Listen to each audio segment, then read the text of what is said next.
Good evening, Demon fans, and welcome back to the Demonland podcast. My name is Andy, and in a moment I'll be having a chat with Demon forward Jake Melksham to discuss his career to date, his role as a defensive forward, his disappointment in 2021, his return to form, and that match-winning clutch goal. If you're enjoying the weekly podcast and the interviews, please leave us a 5-star review on Apple Podcast. The reviews help boost the podcast and help more people find the show and in turn get more people listening. You can follow us on Facebook, Instagram, Twitter or Threads. Just search for Demonland.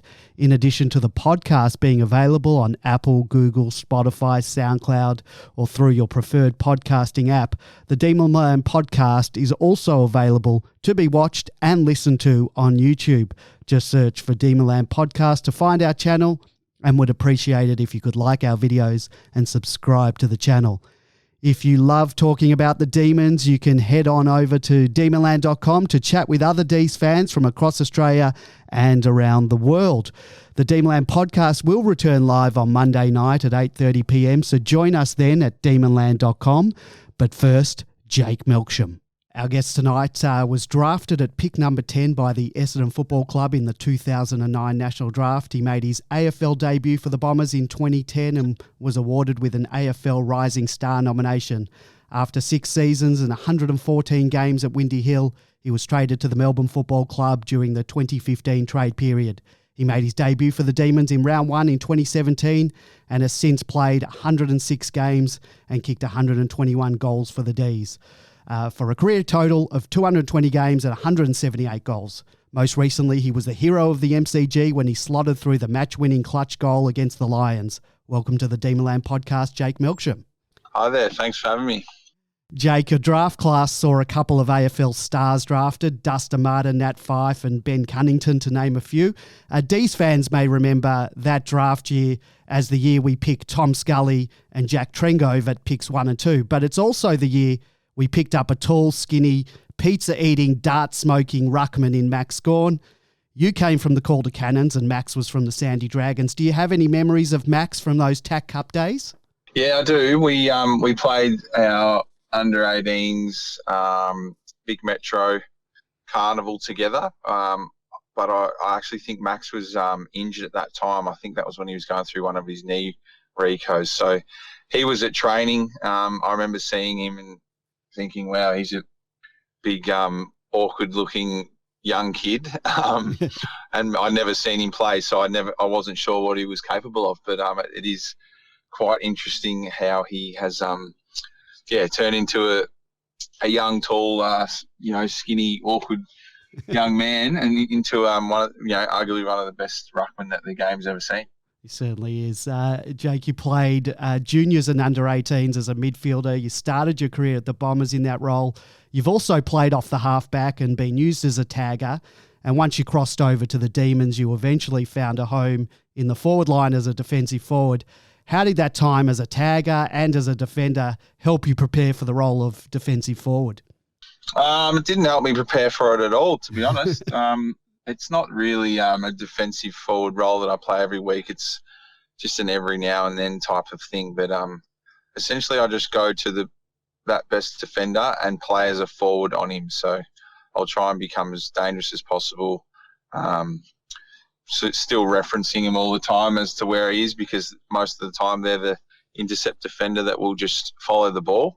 So all you got to do is be close enough to them when the ball gets kicked in the area to either bring it to ground or mark the ball on them. So in terms of the games where I've tagged players in the midfield, it's nothing like that. And obviously you're playing at halfback, it's not really much like that either, because you're still most of the time attacking You're not really chasing them around too much. You're just getting close enough to them to be able to exploit them. So when you do come up against, a Harris Andrews and Aidan Corr this week on 𝗟𝗶𝘀𝗁𝘀𝗁, do you do any preparation into the, looking at the style of play that they play? Is there anything you sort of do to prepare for them, or do you just play your natural game and see what happens on the day, just sort of keeping them in check if you need to? Yeah, not a heap of looking into their game. You sort of just know how they play. I've played on most of these guys a few times now. So as I mentioned earlier, they all get in line with the contest and they stay that one kick away to try and intercept the ball. So you know where they're going to be, and you know that they're not really going to worry too much about you, but they get themselves in good spots. So it takes you to the ball, and then obviously once you get to those spots, you've just got to put your strengths on show. And for myself, that's just getting my aerial game going and then trying to kick goals where I can. There's so many specific roles in the forward line now, that defensive forward position, key positions like T-Mac, Rui, Benny Brown, speed forwards like Chin Chandler and 𝗍𝗲. But there's one that's piqued a lot of interest and discussion on Demonland, and that's the high half-forward role that, say, Nibbler and Spargs play. It's a tough role. It requires a lot of endurance. It's linked to the all-team defence that the Ds employ, and often those players don't get the credit that they deserve because fans are obviously fixated on possession stats and goals. Are you able to elaborate on that specific role of the high half-forwards and what it entails? Yeah, so you're pretty much spot on. It's not a role where you're going to flatter the stat sheet, but it's a role that we value really highly in our team. There's a lot of unrewarded running that happens.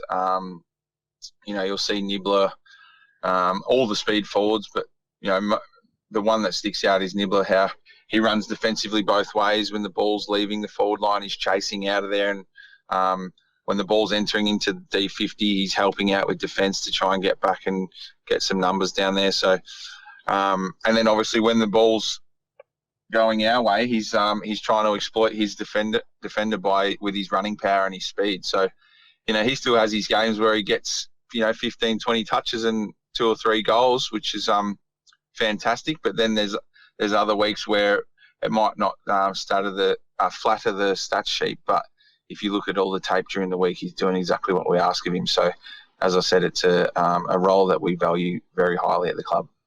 Jake, it was obviously disappointing for you on a personal level to miss out on playing in the grand final in 21. You also found yourself playing a good chunk of footy out at 𝗍𝗱𝗃𝗃 in 2022 and early this season. And it would be very easy for a player at the back end of their career to drop their head and perhaps question their footy playing future. How have you used that disappointment of 2021 and then having to play in the twos? How's that motivated you to get back to playing some of your best footy and now being an integral part of the team?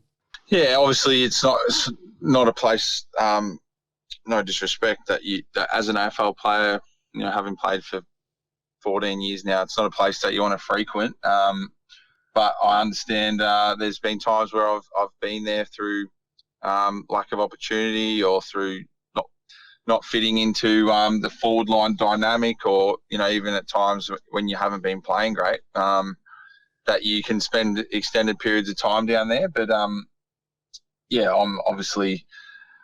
a big boy. I'm a man. I've played this game for 14 years. I'm one of the senior players, and I've still got to go out there and give my best and lead the younger boys and impart as much knowledge on them as I can where possible, and help coach my younger teammates. So there's still lots that you can take out of it, and obviously making sure that your form's at a good level to be able to be picked when the opportunity arises, which is what's happened last year late at the back end of the year, and then obviously again this year with some injuries. So it's all well and good to not be in the team and be disappointed about that, but you've still got to make sure that that your form warrants selection when the opportunity rises, which has happened for me. And were there any changes that you made specifically to your game that led to the current run of success you've been having? No, not really. I've been chipping away each year trying to improve. The thing that you can still do no matter how old you are, each year is improved. And I wouldn't say that any one particular area has improved in my game, but it's just little bits here and there that have helped me along the way with my forward craft and the way that I play as a forward. So each year you can just improve marginally in certain areas. And obviously some games you can have some big games, other games you can be quiet but still have impact. It's just you got to just stick to task and put your best foot forward each week. The D's forward line this season has never had the opportunity to be settled, be it through injury or form. You were given the massive opportunity when Bailey Fritsch went down with a foot injury to take that medium forward spot, and full credit to you. You've made that position your own. You're kicking goals, winning games off your own boot, taking the scalps of some of the best intercept defenders. We're getting to the business end of the season. There's not much time to experiment. Bailey is on the cusp of return. Tom McDonald's putting his hand up at Casey. Rui's locked down the number one tall spot. Joel Smith is being swung forward and back in a hybrid tall to medium role. How do you envision the makeup of our forward line to look come finals, particularly in the tall to medium department? And can you and Bailey work together and complement each other in the same team? Yeah, for sure. We've had looks at this before. You know, we played the back end of the year last year, myself and Bailey. We've gone with, just one tall at certain times and the rest are, hybrids and smalls.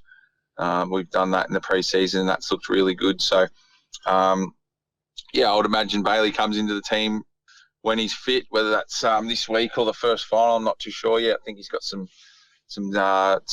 ticking off of some training that he has to do. It's certainly going to be a handful for some teams, I think, when you've got Bailey down there. Christian Petrarca is going to be down there. Ruud is playing some really good footy for a kid that's only 20, 21 years old, launching at the ball and taking out a fair few defenders as he does that. So I think, the way that it's looking at the moment is really dynamic and dangerous. Our defenders seem to be a real tight unit. They're ably captained by Jake Lever and Stephen May.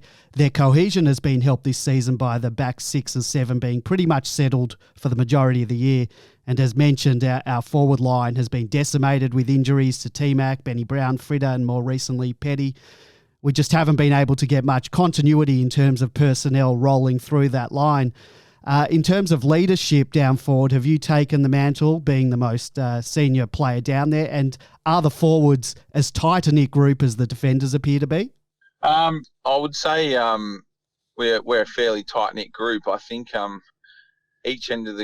either end of the ground, it's a different kind of vibe. The defenders rely on each other to defend as a unit against that forward group, and we call it life and death down there. There's a certain type of desperation that they play with.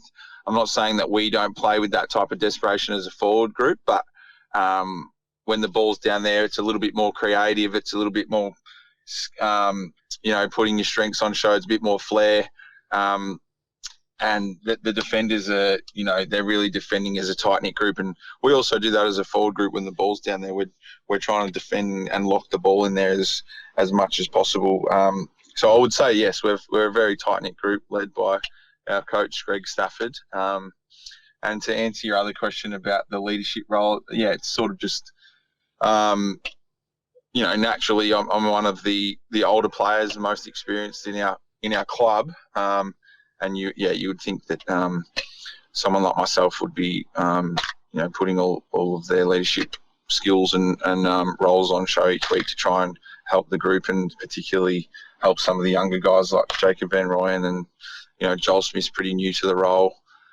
We got some other young kids down there, 𝗟𝗶𝘀𝘁𝗲 and Chin. So as much coaching and help as possible is what I'm doing. Accuracy for goal has been an issue for the D's in the past couple of seasons. Early in the year, we looked to have fixed up this area of the game, but then we went through a period where we couldn't hit the side of a barn. It's been well reported that Choco Williams was working on that aspect of our game during the pre-season. Did you go through the Choco Williams goal kicking academy? He does our goal kicking and is our coach. So we work with him every week on all sorts of kicks. And in terms of your own goal kicking routine, you don't mind the snap from the boundary. We've seen a number of miraculous goals from you from impossible angles. You were also able to kick a beautifully straight drop punt clutch goal under the most extreme of pressure, and I'll talk more about that just in a moment. When lining up for goal, when do you make that decision to kick around the corner? When do you go for the drop punt? And I'm not talking about the hard on the boundary ones or the ones on or close to the 50-metre line, more so within the 50 to 30-metre range, perhaps on a slight angle. How do you make that decision of a snap or a drop punt? Probably anything inside 30 is a snap. And 35 plus is a drop punt for me. So, it's all about just practicing those types of kicks at training so that when you get the ball in that area, you know what sort of routine you're going to go to. And finally, Jake, take us through that match-winning goal against the Lions, and not just the kick for goal. The mark was just sensational too. You ran full pelt in front of Harris Andrews. It took a 2-bite mark coming from behind over 𝗍𝗲𝗁 and his opponent from a rainmaker kicked in by Gus. Take us through the mark and what was going through your mind as you're taking the kick. How did you drown out the noise from the crowd? How do you focus on kicking the goal with all the nerves that must come with the pressure of the kick to win a game? And take us through how good that feeling is, kicking the winning goal on the G. It's just about every kid, big or small's dream to do just exactly that. Yeah, so the mark was it was a quick kick out of the pack, and I was quick to react to see the ball off the boot from 𝗍𝗂𝗁, and I sort of skirted around 𝗍𝗂𝗁 and got my hands to it first and led Harris Andrews to the ball. So I was pretty happy that I was able to get the mark in that time of the game. I did feel like we did have one more score in us, so I was certainly manifesting it in my head that there's going to be another opportunity for us to score. Whether or not I thought it was going to be through me or someone else, I'm not sure. But when I marked it, I was relieved to have taken the mark, and then obviously the excitement that went around the stadium that we were getting another shot was pretty big, and I certainly felt that. But I was also excited by that moment to be able to put myself in that position to have a shot at goal. So I remember Lachie Hunter talking to me at the top of the mark. He's like, "Mate, you kick these all the time. You've been doing this for years.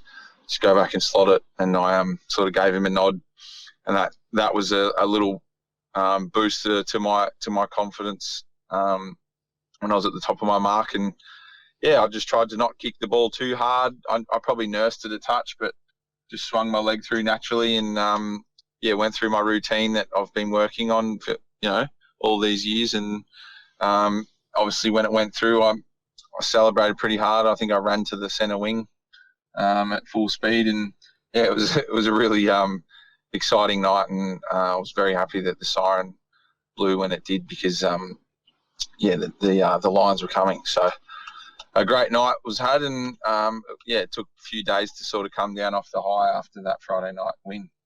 That it did. Jake, before I let you go, I had a number of Demonlanders who want to know whether you'll be going around next season. You'll be 32 in 6 days' time, so happy early birthday. You're contracted to the end of the season. Are you keen to keep going? Yes, I am keen. Obviously, playing some reasonable footy at the moment, and I'm in the team, and the team's going well. So, I'd love to stay on at the club for as long as possible. So, we'll just see what comes of that in the next little bit. So, Jake, thank you so much for joining us tonight on the Demonland podcast. We really appreciate your time. Kudos to you for a wonderful season so far. Thank you for that match-winning goal. Good luck for the rest of the season. Let's hope there's a medallion and a trophy for you and the club by the end of September. We'd love to see you back next year on the G. So I won't say congratulations on a great career and enjoy your retirement, because we want to see you go around again. So thanks for your time today. I really appreciate it. Thanks. Yeah, no worries at all. It's been a pleasure. That was Demon forward Jake Melksham. The Demonland podcast will return live on Monday night at 8:30 p.m, so please join us then at demonland.com. Questions and comments provided by our listeners are an integral part of the show, so if you want to contribute and you aren't a member of Demonland, then join up to demonland.com and look out for our weekly podcast thread posted after each match. You can also send us questions via direct message on any of the social media platforms that you follow us on. We won't read out your full name on the show. Don't forget to subscribe to our YouTube channel to watch our podcasts. And if you're liking the podcast, then we'd really appreciate a 5-star review on Apple Podcasts. We'll be back next week. Go Demons. Go Red Leggers.